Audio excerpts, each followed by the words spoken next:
Ladies and gentlemen, staff of Perrin's, for goodness sake, cheer up. We're on the verge of a great success. All right, we got off to a bad start. Only one guest turned up, and he fled in panic. But since then, we've bombarded the media with our adverts which we ourselves thought up, and jolly good they all look too. Let's read a few to you here. This one immediately strikes my eye. My own modest contribution. Whatever happened to Reginald Perrin? Remember the brilliant grot and its useless products? Now Perrin rides again. Visit Perrin's and become a better, happier person. Stay as long as you like, pay as much as you like. I think that's pretty good. Visit Perrin's, the commune for the middle-aged and the middle class. Well done, our music therapist. Thank you. Perrin's is super. Nice one there from the sex consultant. Perrin's is a knockout. Very good one there from our culture officer. Thank you. Now there's a very, very clever one here from the arts therapist. You'll like this one. Are you a backward reader? Then visit Snirrup. Backward reader, Snirrup, Perrin's. It's not important, Jimmy. I just thought I'd mention it as you were sitting next to me. Lost all faith in experts, then come to Perrin's, guaranteed no experts in anything. That's a very clever one there from Madam Secretary. I didn't get where I am today without knowing that Perrin's is the best thing since sliced bread. Yes, I don't know whose that is. It's quite a good one. And last, and probably least, the snappy, pithy contribution from Tom, our sports supremo. Want to drop out, but don't like dropouts. At Perrin's, the dropouts are just like you. They're more like drop-ins. So next time you feel like dropping out, why not drop in? That's a jolly interesting one there from Tom. I think the mistake we made, you see, was having a group meeting right at the very beginning. As head of the community, I really should establish my authority. So from tomorrow onwards, I shall personally interview the guests that will pour in as a result of this saturation coverage. And I think this time you'll find there's more than one. What are the exact numbers of the latest count, Madam Secretary? 2. There you are, you see, twice as many. Perrin, here, on green. Would you send in the first of our 2 guests, please, Madam Secretary? Thank you. Good morning, and welcome to our little community. Morning, and come in. And morning, and welcome to our little... Good heavens, it's Mr. Pelham, the pig farmer. Got it in one, old son. Sit down. Yeah, you know, when I saw your adverts, I thought, that's the self-same Perrin that used to swill out me porkers. Oh, wow.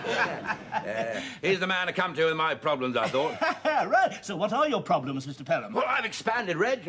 Pigs, calves, battery chicken. I'm a success. Oh, good. Yeah, an abattoir in Bicester gives me group rates. Oh, splendid. So what's the problem? Meat. I've gone off meat. Oh, dear. Well, you know, all those chicken locked in the dark with their beaks cut off. Calves kept anemic so their meat will be pale, and all of them to be slaughtered in the end so that people can gorge themselves. Oh, dear, oh, dear. And, you know, my daughter doesn't speak to her anymore. Oh. My son, he's a vegetarian. And it's 10 years now since my wife was knocked over by that bus outside of Mac Fisheries. Oh. The branch isn't even there anymore now. It's Timothy White's. Oh, dear, oh, dear. Look, is that all you can say? Oh, dear, oh, dear, oh, dear.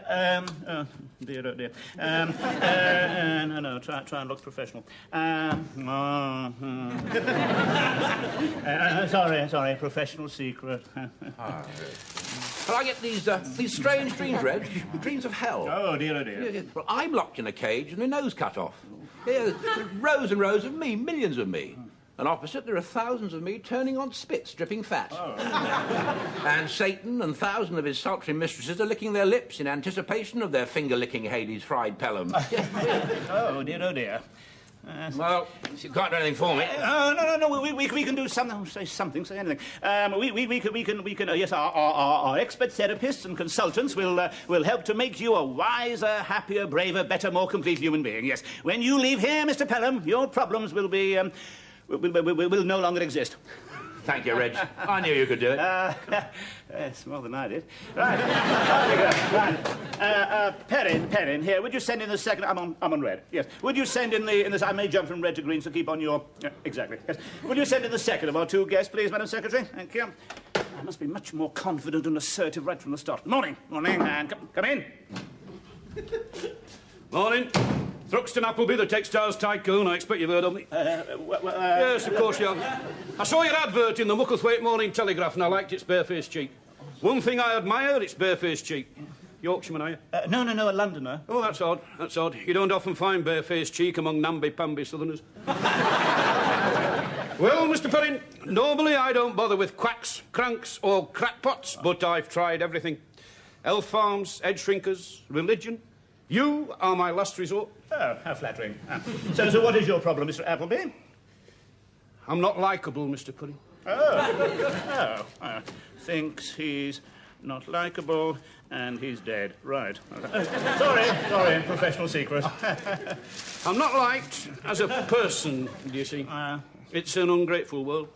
When I think of all I've done for Mucklethwaite, you can walk through the Thruxton Appleby Memorial Gardens, past the Thruxton Appleby Memorial Bandstand, and gaze out over the whole of Mucklethwaite as far as Scragend Fell. And what are you sat on? I've no idea. The Thruxton Appleby Memorial Seat. Oh, shouldn't memorials be for after you're dead? Well, that's no good, is it? You can't take them with you. Aye. Mr. Perrin, my trouble is I expect money to carry all before it. Aye. Cure me of that and you can name your price. Oh, right. To treat him the way he treats everybody else. Just be as rude as he is. Smoke? Yes. Oh, smoke's filthy habit. Caught you there. Drink? Yes. Whiskey, vodka, gin? Anything? Drinks like a fish? Caught you twice. Thick as well as nasty. What do you say? Oh, deaf too. Drinks with deaf. I'm not used to being spoken to like that. Well, you should come here more often. Tell me, Drangleby, why do you think you're so loathed? Not loathed, Mr. Perrin. Not even disliked. Just not liked. I'm rich, do you see? Oh, we'll soon cure you of that. Nosy swine. Excuse me, would you?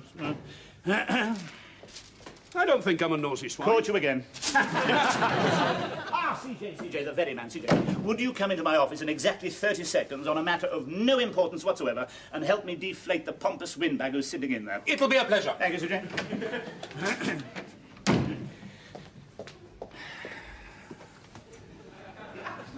Come in. Nobody knocked. Oh, somebody will if we give it time. Come in. Why do you keep saying come in? Oh, third time lucky. Come in! CJ, are you coming? Oh, CJ, it's you. Good heavens. Is this important, CJ? Not at all, Reggie. Good. Then take your time. I just wondered if you'd heard the weather forecast. The weather forecast, CJ? I haven't, but I'll certainly ring for it. Thank you. Hello, Perrin here on green. Would you give me the weather forecast? Thank you. Put it through on red, will you? Thank you. This is absolutely unimportant, Drongleby. It's a waste of time. But there we are. Hello, weather forecast? Thank you. Perrin here on... Yes. Coming through on a lower. Yes, with more IC bar. Yes. Thank you. This after... Thank you. Yes. I've now heard the weather forecast, CJ. Thank you very much. I'll be off then. Oh, this is the chemicals tycoon Throxton Dringleby. Textiles. Nice to meet you, Mr. Textiles. Appleby. You've probably heard of the Throxton Dringleby Memorial Hat Stand. Bandstand. Nice to have met you, Mr. Bandstand. Not very subtle tactics. For a not very subtle man. Now, we can cure you, Dringleby, but it'll take some time. In a fortnight, you'll no longer be obnoxious, irritating and mind-bogglingly boring, perhaps, but not obnoxious. In 3 weeks, you'll be tolerable in medium-sized doses in mixed company. And in 4 weeks, give or take a day or two, or give or take a day or two. This is not an exact science, and I'm not an exact speaker. You might even be likeable. Thank you. Right. Off you go, you bloated capitalist. Take your unacceptable face from my study. Thank you. Thank you. He took it. They believe me. They must be mad.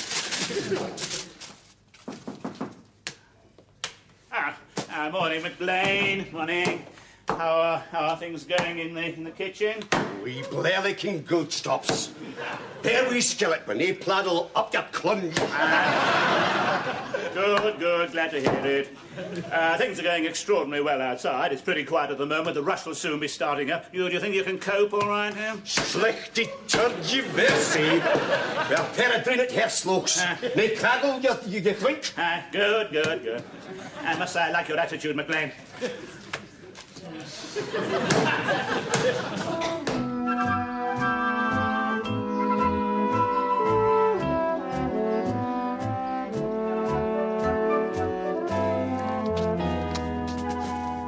Morning, Sports Supremo. How's sport going? Well, good. What's going on? Remember I used to make homemade wine? Yes, I do seem to recall something of the kind, Tom. You started making them again, haven't you? Oh, no. Oh, good.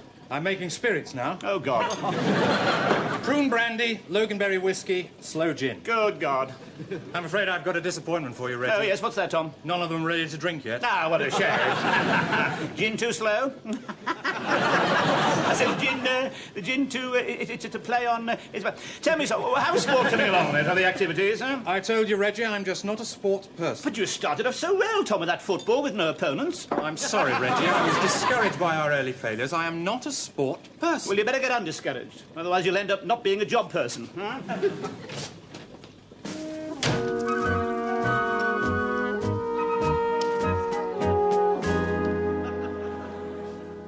Morning, culture officer. How's culture going? Well, good, good, good. What's going on? What? Culture, Reggie. This is Art City, Arizona. Knockout, eh? This isn't culture, these are boobs. Ah, well, they're actresses' boobs, Reggie. That's culture. Actresses? Yeah, we'll read any of the captions. Vivacious Virginia's a radiologist's daughter. Her dad made some pretty startling developments in X-ray technique, but you don't need an X-ray to see vibrant Virginia's startling developments. Volatile Virginia plans to become a classical actress. She might reveal a big talent, but unfortunately she'd have to hide her biggest assets. That's culture, Reggie. Curvaceous Caroline's a colonel's daughter. Dad might think she was improperly dressed for parade, but then she's fighting a different battle of the bulge from the one he got a DSO for. Come to think of it, we wouldn't mind pinning a medal on Cock-a-Hoop Caroline ourselves. Cultivator Caroline plans to become a Shakespearean actress. It's a case of from the bed to the bard. Oh, really? That's culture, Reggie. There are 100 boobs in here. A ton of tits. Oh, sorry. Prospective clients get in touch with me, Tony, and say, do you have any cultural activities? And I say, yes, we've got a ton of tits. What do you think will happen? I think they'll come rushing here. Yes, I think you're probably right. Titty City, Arizona. Never mind that. Just get some culture going, that's all. Yeah, well, I'm sorry, Reggie. I've just been a bit discouraged by our earlier failure. Ah, well, you better get undiscouraged. Otherwise, this is going to become Chuckout City, Arizona. Knockout? No. Thought not. Oh, ladies and gentlemen, staff of Perrins, for goodness sake, cheer up. We're on the verge of greatness. Now, one or two of you told me they feel a little discouraged. Now, I won't name names. Oh, obviously, Tom. He's got all the fighting spirit of a rabbit from a broken home. I see. What's brought on this touching burst of wifely affection, Squelchy Poo? Oh, shut up. Was it you? I can't answer you and shut up. Oh, shut up! Was it you or wasn't it? Please, please. Where's all our love and peace? Exactly. Well said, darling. It was Tony, bound to be. Oh, great, yes. Score the old marriage harmony bit. Great. Third argument today. Knockout. I don't like arguing. Oh, don't worry, because I do. Well, I do. Well, I do. Please, please. Where's all our love and peace? Exactly. Well said, darling. Well, I'd rather argue than be like the Harris Joneses. I mean, they agree so much they're hardly separate people anymore. I don't think that's fair. Sorry, after you. Well, I think our marriage is happy because we agree. I agree. I think it's stupid to find things to disagree about in order to prove you can agree to disagree. I agree. Anyway, we sometimes disagree. For instance, we both like to sleep on the right-hand side of the bed. That's agreeing. I disagree. I think it's disagreeing, because we can't both sleep on the right side. I mean, to agree would be to disagree about our favourite side, so that we sleep on different sides. As we, in fact, do. By agreement. Oh, my God. Please, please. Where's all our love and peace? Exactly. I wish you wouldn't keep saying that, darling. Oh, I see. I try to help and I'm accused of repeating myself. I'm not accusing you of anything. I'm merely saying that you... and I'll say it again, that you keep repeating yourself. Exactly. I try to help and I'm accused of repeating myself. You're still repeating yourself. Please, please, where's all our love and peace? Oh, shut up, Tom! I didn't get where I am today listening to many couples squabble like children. Mrs. C.J. and I don't squabble like children. Can't. In Luxembourg for 6 months. 9. I told her to stay on until we get things straight. Now, this is all my fault. No, please, no, don't deny it. Now, I haven't shown enough faith and trust in you. I've taken far too much of my own shoulders. I've been too dominating, too eager to establish my own role. Well, from now on, that's all going to change. I shan't interfere at all. I'll just hold a watching brief. And you will have all the authority, all right? And that's an order. What I don't understand about... Now, carry on, arts officer. Take no notice of me. Isn't she a beauty, Reg?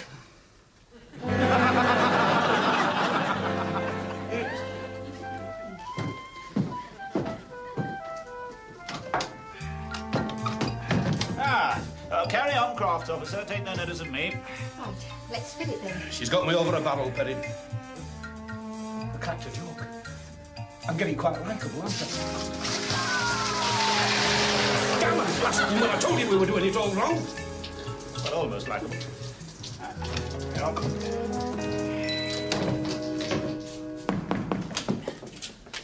Ah, morning. Morning, McLean. Well, the rush has started. 8 new guests have just arrived. There's a middle manager from a multinational plastics company, the director of a finance firm that specialises in pyramid selling, a housewife, an arc welder, the head of the comedy department at Anemia Television, a VAT inspector who hates the fact that he likes his work, a probation officer who hates the fact that he hates his work, and an unemployed careers officer. So where do you think you can cope? Hey, wattle me, you Kringleway. None of your blanket. Wouldn't he thicken a doodle split? Yes, point taken, McLean.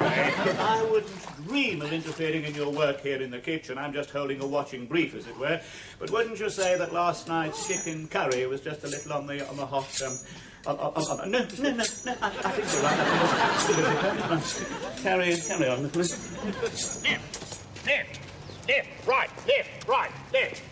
Left, right, left. I don't want to interfere, Community Health Liaison Officer. I'm only holding a watching brief. But aren't you being a little bit too military? We're clearing anchor a grove of litter, not fighting a war. You're probably right, Reggie. Point taken. Litter clearance party! Litter clearance party! Clear! Nymphs and shepherds, come away, come away. Nymphs and shepherds, come away, come away. For this is Flora's holiday. This is Flora's holiday. This is Flora's holiday. Nymphs and shepherds, come away, come away. Nymphs and shepherds, come away. Good work, music therapist. Well done, everybody. Any genius can sing like Tito Gobbi. It takes real talent to persist when you all sing like you do.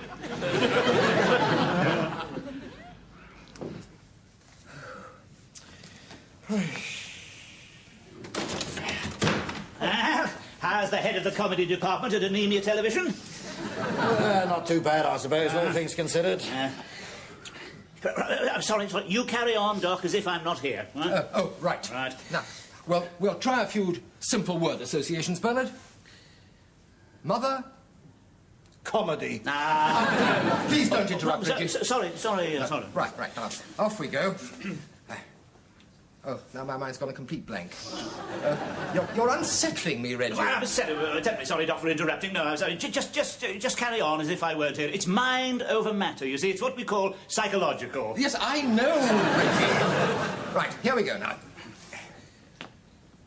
Of course, it's the enormity of the choice which is inhibiting me. Look, I don't want to interfere, but perhaps if I made 1 or 2 suggestions, perhaps that would sort of help you over your blockage, right? Oh, all right. Right, good. Are you ready, Bernard? Right, here we go. Farmhouse? Comedy. Egg cup? Comedy. Look, Bernard, it's absolutely pointless. We're going to say comedy every time I open my mouth. No, but that's all I ever think about.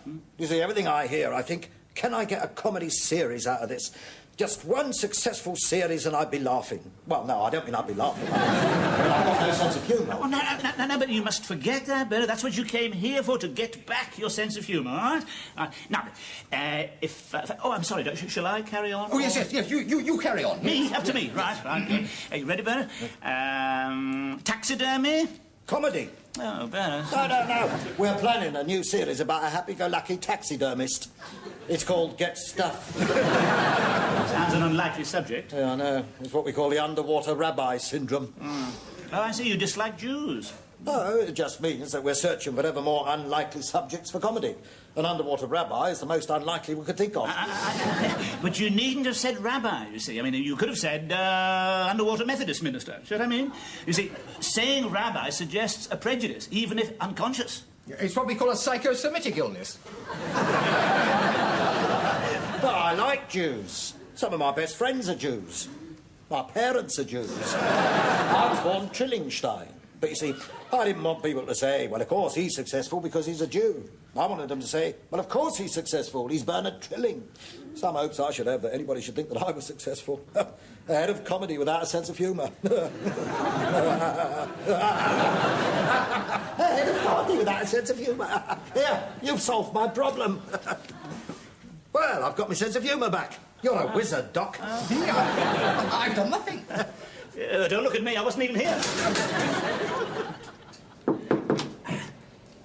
It's all right, David. Just holding a watching brief. You just carry on as if I'm not here. Oh, good. I mean, well, you know what I, Yes, yes. Now, Hilary, there's no need to be, Nervous? Yes. Yeah. That's what I was trying to say, but I'm a little bit, nervous? Yes. Yes. Maybe if you didn't, Keep interrupting all the time. Yes. The trouble is, David, you keep going so how shall I put it, so, infuriatingly slowly. Exactly, yeah. I know. I just seem to sort of go to pieces when you're here, Reggie. You mustn't, David, because I shan't always be here to pick up the pieces. No. Well, the subject I deal with, Hilary, is, Sex. Yes. Yes. Well, lots of people, at times anyway. I mean, after all, life's full of, well, not problems exactly, difficulties, and, well, there's nothing to be, I mean, there's... I see. Well, for God's sake, David, oh, Hilary, what David's trying to say, and you must remember he had a very sheltered upbringing in Haverfordwest and its immediate environs, what he's trying to say in his nervous roundabout way, and the fact that he's saying it in a roundabout way is because he is nervous, is that, and you must remember, you're probably only the second woman he's ever had to speak to about anything like this before. So as I say, what he is saying is and when everybody at some time or another, in some degree or other, and there's no disgrace in that. I have no sexual problems at all. So I mean, if you feel that the you've no sex, oh, good, super. My husband and I lead a full and happy sex life. Oh, good, super. We got that we got that out into the open, David. Good. Well, that's splendid. Yes. Well, you carry on, and I'm very glad I dropped in and watched. And yes, thank you.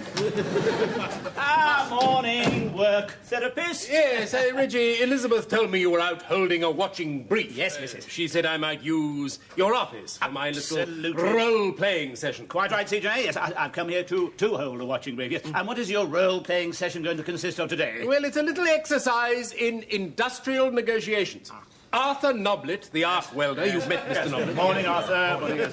Is applying to Thruxton Appleby, the employer, for increased fringe benefits at the Hardcastle Handbag Company. Good. Well, I'll stay and watch if I may, CJ. Right? Yes, but according to Doc Morrissey, everyone present should play a role. Oh. So, if you like, you can hold a watching brief for the Industrial Relations Research Council. Oh, good. But what's my name?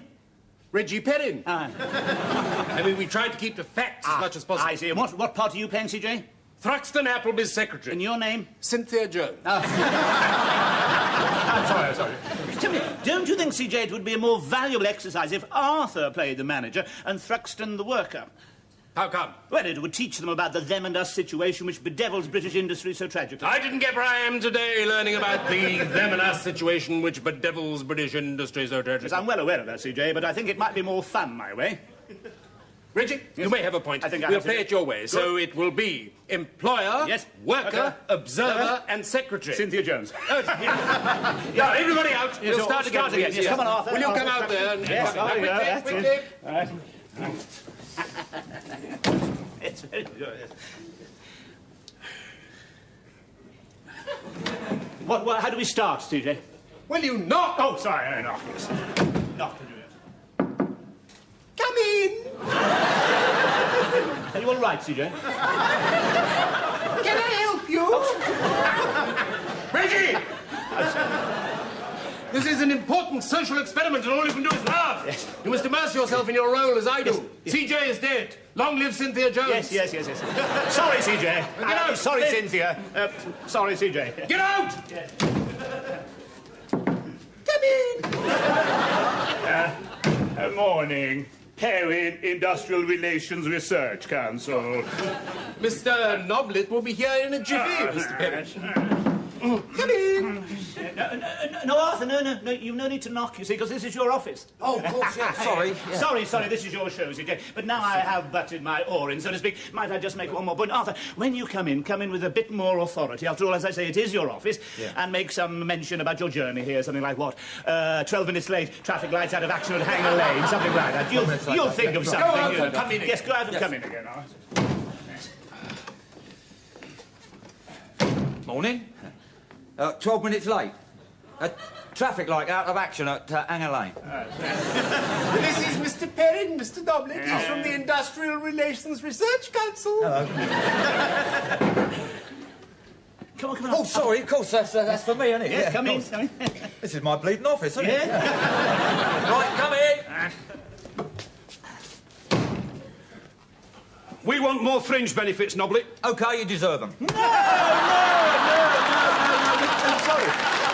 No, that's absolutely ridiculous. That's abysmal. No, these meetings go on for hours. They argue and argue backwards and forth, trying to see each other's points of view, you see.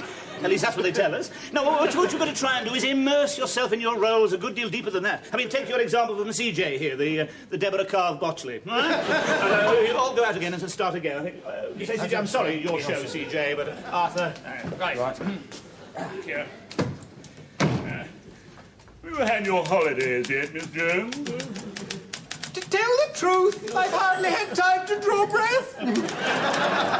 What with moving my flat and my boyfriend's promotion, I'm all of a shizwaz.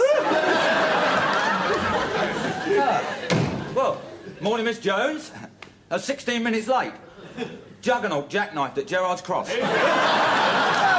This is Mr. Perrin, Mr. Doblet. He's from the Industrial Relations Research Council. Yes, I'm very grateful to Hardcastle Handbags for allowing me, on behalf of myself and Industrial Relations Research Council, to observe your progressions at grassroots level. Come! No, sorry, you're Cynthia, CJ. Sorry, I got it wrong that time. You got it wrong then. A case of the pot calling the kettle a silver lining. Yes, speaking my language, CJ. You go out and come in again. Enter. Right, sit down, Appleby. Now then, what's this spot of bother? The chaps on the shop floor want more fringe benefits. Stupid of them, the lazy good-for-nothings, but there it is. Wait a minute, what do you mean it's stupid of them? God, blimey, how you blokes are supposed to make both ends meet while Burks like me cough for 20,000 a year? I don't understand. No, Sir Arthur, no, Thruxton's completely wrong. Don't you see, Thruxton? You really believe, as the worker, that you deserve these fringe benefits, and you, Arthur, as the manager, really believe you can't afford them. I'm sorry, CJ, I shan't interrupt again. I'm sorry, your show. Yes, thank you very much, Reggie. Do you mind if we start again? Yeah, I'm sorry. Appleby, will you go out and come in again? We'll take your knock as read. I'd rather knock if you don't mind. Oh, well, get out and knock! Right, come in. Right, Appleby, sit down. Now then, what's this spot of bother? The lads are a bit cheesed off, Mr. Noblet. They want more fringe benefits now. I know times are hard, what with the fluctuating yen and you having to declare a reduced dividend, but nevertheless, the lads would like more fringe benefits. Wait a minute. What sort of fringe benefits? 5 weeks holiday, automatic membership of the golf club, free investment advice, company cars, an increased shareholding and an improved dividend.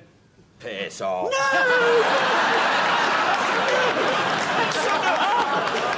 you can't say...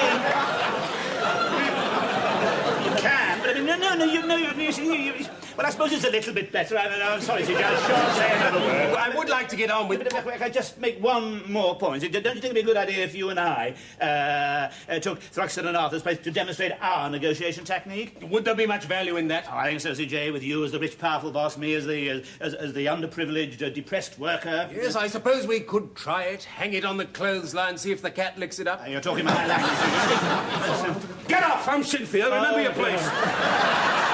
Still likeable, I see, Thruxton. You ready, CJ?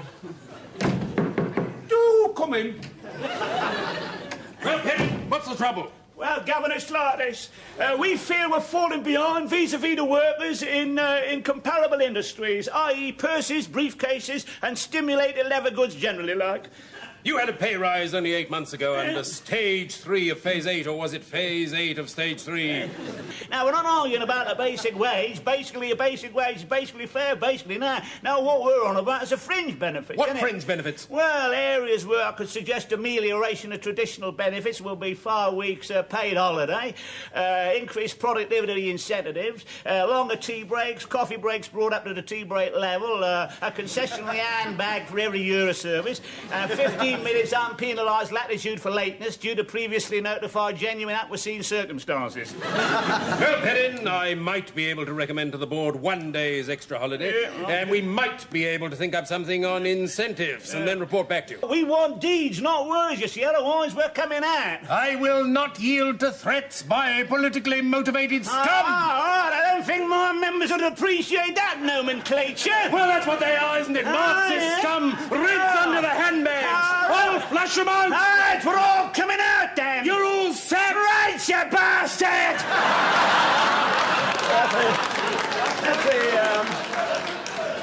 That's the sort of thing we had in mind, you see. Sort of give and take, seeing the other chap's point of view, you see. Right, you carry on, Cynthia. I'm sorry, Cynthia. I'm sorry, Cynthia. Yes, absolutely, yes, quite agree. Absolutely, yes, come in. Yes. Sorry, not you. Sorry. Thruxton. I just popped in to pay, Reggie. I'm leaving. Yes, I'm sorry, things haven't quite worked out. No, but they have. You've done wonders. I am now immensely likeable, aren't I? Yes, it is immensely likeable. Yes. Lovable, even? Not quite lovable, not yet, no, but you're certainly on the right lines. And if you can learn to fight your innate natural meanness and learn the pleasures of generosity, it won't be very much longer before you are lovable. So I ought to give you a nice fat check. Oh, yes, I think you ought to. Yes, even if only for your own sake. I do like your barefaced cheek. Yes. If there's one thing I admire, it's barefaced cheek. It's worth every penny.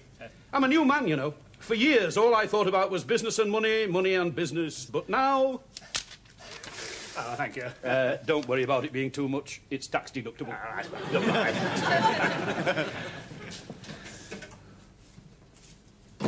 And ladies and gentlemen, staff of Perrin's, for goodness sake, cheer up. We're on the verge of great success. Thruxton Appleby has left us £1,000. £1,000? Mr. Pelham has left us a year's supply of pork chops. So people are benefiting. It is actually all working. As, of course, I knew it would. 12 new guests arriving on Monday, so we are going to carry on exactly on the lines we are now. Absolutely perfect, with one little exception. In order to ensure our continuing success, I am going to take a rather more dominating role from now on. But I think we ought to have a little vote about that, certainly. So anybody against that? No, that seems to be unanimous. Good. We'll carry on as we are.